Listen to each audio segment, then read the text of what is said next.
pris 4 kilos, j'ai changé de continent, j'ai chopé de maladie. J'ai fait des nuits blanches sur les 10 derniers jours, je vous explique tout. Bienvenue sur cette vidéo, on est la semaine 59 avant de monter sur scène à WNBF. Toutes les semaines, on va avoir une update sur comment avance la préparation pour la compétition de bodybuilding. Donc abonne-toi, je compte sur toi. Et de toute façon, moi je continue de faire les vidéos. Là, on est enfin à Bali.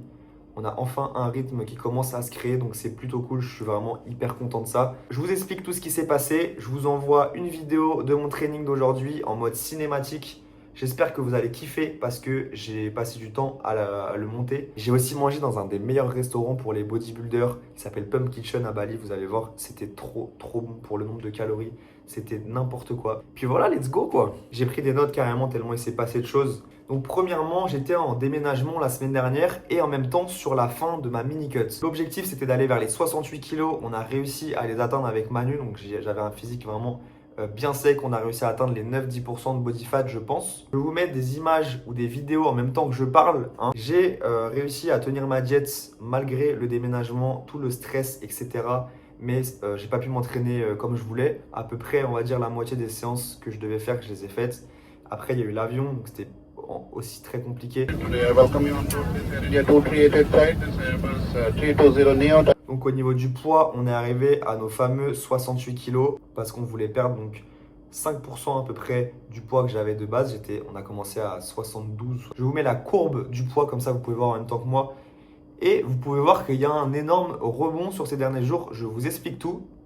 Donc on finit le déménagement et moi je me prépare pour partir 2 mois à Bali. Sur mon passage, je passe par le Vietnam. Donc j'ai décidé de m'arrêter une journée au Vietnam et c'était une expérience de ouf. Je vous ai fait un énorme vlog. Le problème c'est qu'il faut que je le monte maintenant. J'ai 1 heure de rush, donc il faut que je fasse tout ça, que je prenne le temps. Je vais le faire parce que c'était une journée de ouf. Mais avant ça, donc j'ai pris mon premier vol de Paris vers New Delhi, donc 10 heures d'avion dans la tronche, avec de la bouffe hyper salée. En plus, ils me mettent que des repas végétariens à chaque fois.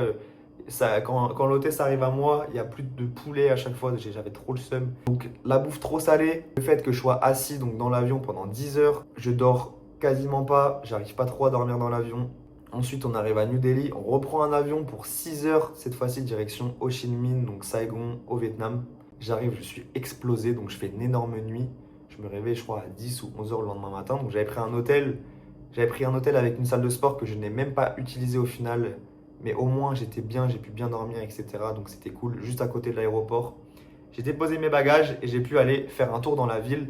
C'était trop cool. J'ai pu donc goûter les spécialités vietnamiennes que vraiment la bouffe vietnamienne, c'est dans mon cœur. C'était vraiment, mais j'adore leur nourriture. En plus, c'est assez sain comme nourriture. Donc on n'a pas explosé le compteur de calories, par contre on a explosé les compteurs de sel. Le problème étant que quand tu manges comme ça trop de sel d'un coup, ça fait une grosse variation dans ton corps et ton corps il retient énormément d'eau. Donc le sel plus le fait que je ne dormais pas, on passe la journée à Saigon. Le problème étant que je prends un café vietnamien à 15 heures. Pour ceux qui connaissent, c'est du café qui est ultra fort. Ce qui se passe, c'est que je ne dors pas de toute la nuit au Vietnam. Mon avion est à 8h45 pour partir du Vietnam vers Bali. À 6h, je me rends compte que j'ai toujours pas dormi. Donc, je vais à l'aéroport crevé avec un physique flotteux. Mon corps retient à balle d'eau. Je prends 4 kilos. C'est bon pour vous ou pas? 4 kilos. J'étais à 72 kilos le soir, donc avant de partir à Bali. J'étais dégoûté, mais en même temps, je savais que si je reprenais les choses correctement, que ça allait se régler tout seul. Et c'est ce qui s'est passé, vous le voyez d'ailleurs sur la courbe. Comment est-ce que j'ai fait pour virer cette rétention d'eau? 2 choses.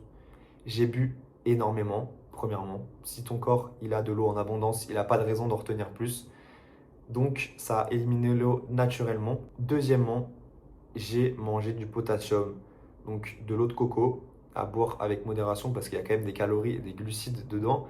Et même pour le potassium, il ne faut pas en abuser, mais c'est pour le potassium que je buvais ça. Ainsi que des patates douces, ça peut être aussi des épinards, etc. Ça va permettre d'avoir un meilleur ratio potassium-sodium. Et quand tu as un meilleur ratio potassium-sodium, ton corps, il retient moins d'eau naturellement. Enfin bref. Donc j'arrive à Bali avec un physique fatigué, plein d'eau, un décalage horaire de ouf dans la gueule. Sauf que là, j'arrive dans un environnement hyper bien pour mes habitudes. Je retrouve ma salle, je retrouve des restaurants où je peux commander directement mon poulet, mon riz, les trucs que je veux. C'est super bon, j'ai toutes les calories qui sont notées, tout est pesé, etc. Vraiment, c'est au top. Je suis allé découvrir une salle, donc je vais vous mettre quelques extraits si vous voulez. C'est Undefeated à Bali, donc c'est une salle pour bodybuilder. Des énormes espaces, des machines de ouf, mais pour moi, un manque, on va dire, de social dans la salle. Genre vraiment, t'es beaucoup moins bien accueilli qu'à la salle où je vais d'habitude. C'est là où j'ai tourné donc, le clip de training que je vous ai mis juste après. Obsidian, c'est vraiment pour moi un niveau au-dessus. C'est là où j'ai rencontré tous mes potes. Vraiment, je suis fan de cette salle parce que l'ambiance là-bas est cool. Les rencontres se font hyper naturellement. En 5 jours, là, j'ai rencontré au moins 10 personnes différentes. C'était trop bien. Enfin bref, j'adore cette salle. Je ne vais pas m'éterniser là-dessus. Mais comme je vous ai dit, on était sur la fin de la mini-cut. Donc là, on vient de redémarrer sur une période de reverse diet. C'est-à-dire que mon maintien, il est ici. Donc c'est le niveau où je ne perds pas et je ne prends pas de poids. Nous, on est rendu ici au niveau des calories. On était rendu à 1700 calories en jour off et à peu près 2000 calories en jour on, donc quand je m'entraîne ou quand je ne m'entraîne pas. Et pendant la reverse diet, on va venir augmenter petit à petit les calories en augmentant les glucides. Tout ça jusqu'à atteindre mon maintien calorique, puis à le dépasser pour arriver en prise de masse et prendre du muscle tranquillement pendant 6 mois. Et j'ai trop hâte d'être en prise de masse, les gars, vraiment. J'ai trop hâte, ça va être bien parce qu'on va pouvoir avoir plus d'énergie car plus de glucides. On va s'envoyer à la salle. On va pouvoir bien manger, enfin en tout cas manger plus au niveau des quantités. Et puis tout simplement, depuis qu'on rajoute des glucides, mon corps refonctionne de nouveau mieux parce que quand tu fais une cut, forcément ton corps au niveau hormonal, ça va être moins bien, tu vas moins bien dormir. Aussi, tu vas avoir moins de force. Ton niveau de cortisol, donc de stress, il augmente naturellement. Donc ton niveau de testo, automatiquement, il baisse. Là, on vient réinverser la tendance. Donc je me sens beaucoup mieux de nouveau, c'est trop cool. Enfin bref, vous avez toutes les infos. Maintenant, on peut passer donc à ce que j'ai mangé ce midi. C'était de la grosse frappe. Le clip du training. Si tu es encore là à m'écouter parler, merci beaucoup, tu es un bon. Abonne-toi, mets un like, passe à la vidéo du training. Gros bisous, abonnez-vous. On se voit la semaine prochaine. Ciao, bye bye. Shaboom! Shaboom pam, isi pom bosku. Get your chicken. Bagus, Bagus. Enjoy your pam.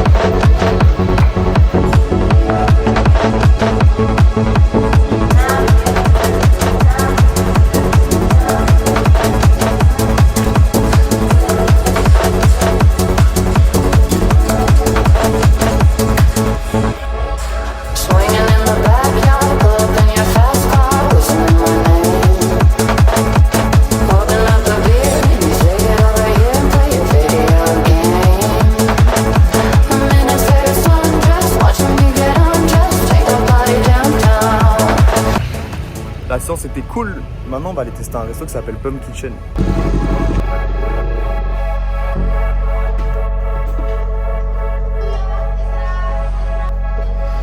Singing in the old bar, swinging with the old stars, living for the fame. Kissing in the blue dark, playing, pulling wild dots, video games. He holds me in his big arms, drunk and I am seeing stars. This is all I think of. Watching all our friends. Les gars, ça c'est un vrai resto pour les bodybuilders et tous ceux qui veulent prendre soin de leur corps. Là, je viens de parler avec la manager et elle m'a expliqué qu'ils sont en train d'ouvrir une location à Bangkok et une autre à Dubaï. Donc, il y a 45% de leurs clients qui sont des Français. Il y a une grosse opportunité pour ouvrir un Pump Kitchen en France. Donc, je vais essayer de travailler dur. Comme ça, j'aurai l'argent pour investir et j'aimerais énormément, mais vraiment, je pense que ce serait vraiment mon rêve d'ouvrir une location genre en France. Parce que c'est vraiment exactement le type de restaurant parfait pour tenir sa tête et kiffer en fait, tout simplement. Et donc mon objectif, c'est que chacun de mes clients et tous les gens à qui je partage mes conseils, c'est qu'ils kiffent leur diète et qu'ils aient des bons résultats. Bah, ça va ensemble. Là, ce que j'ai mangé pour 800 calories, c'est vraiment aberrant. Je suis plein, je suis full.